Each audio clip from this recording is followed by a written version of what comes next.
Hello and welcome. मैं हूं ज्योति। आप देख रहे हैं चुनावी समर, जहां पर एक और ताजा अपडेट के साथ हम हाजिर हैं। बलिया कांड में भाजपा का हुआ पर्दाफाश। बलिया कांड में आरोपी के हाथों को भाजपा ने दी मजबूती। जी हां, यूपी के बलिया में एसडीएम और सीओ के सामने हुई एक शख्स की हत्या को लेकर सिर्फ यूपी में नहीं बल्कि अन्य राज्यों में भी बवाल मचा हुआ है। इस मामले का मुख्य आरोपी धीरेंद्र प्रताप सिंह अब तक पुलिस की पकड़ में नहीं आ पाया है। हालांकि कुछ अन्य आरोपियों को पुलिस ने गिरफ्तार कर लिया। इस घटना पर बलिया के डीएम हरि प्रताप शाही ने ये कहा कि इस मामले में 8 लोग नामजद और 25 अज्ञात लोगों पर मुकदमा दर्ज किया गया था, जिसमें 7 लोगों की गिरफ्तारी कर ली गई है। उन्होंने ये कहा कि एक आरोपी को गिरफ्तार करने के लिए 3 टीमें लगाई गई हैं, लेकिन प्रशासन की नजरें मुख्य आरोपी धीरेंद्र प्रताप सिंह पर ज्यादा हैं। वैसे यूपी के बलिया जिले के दुर्जनपुर हत्याकांड का मुख्य आरोपी धीरेंद्र प्रताप सिंह आज पहली बार सुर्खियों में नहीं है। इसके पहले भी वे अपनी राजनीतिक गतिविधियों और क्षेत्रीय भाजपा विधायक सुरेंद्र सिंह से करीबी के कारण अक्सर चर्चा में रहा करता था। वहीं आलोचकों के अनुसार ये विधायक की शय ही थी जो पिछले 4 वर्ष से कोर्ट की दुकान के लिए धीरेंद्र गांव में तनाव का माहौल कायम किए हुए थे और उसके रसूख तथा राजनीतिक पहुंच के आगे प्रशासनिक अधिकारी भी सीधे सीधे कुछ कहने अथवा करने से अक्सर कतराते हुए नजर आते थे।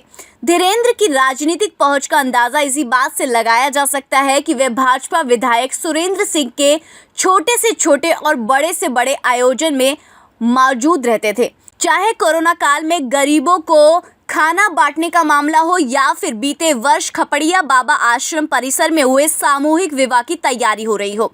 धीरेंद्र हर जगह विधायक की परछाई की जगह हर जगह अपनी नजर उनकी रहती थी। यही कारण रहा कि वर्ष 2017 के मई माह में शुरू हुई ये रार खूनी संघर्ष में तब्दील हो गई।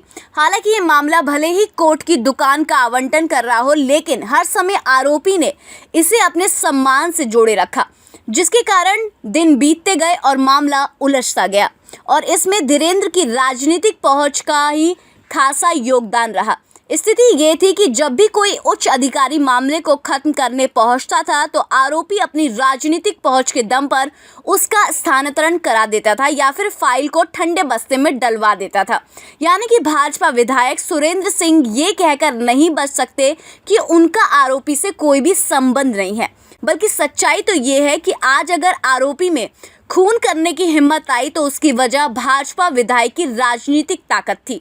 यानी कि बलिया कांड के लिए जितना दोषी आरोपी धीरेंद्र प्रताप सिंह है, उतना ही विधायक सुरेंद्र सिंह भी है।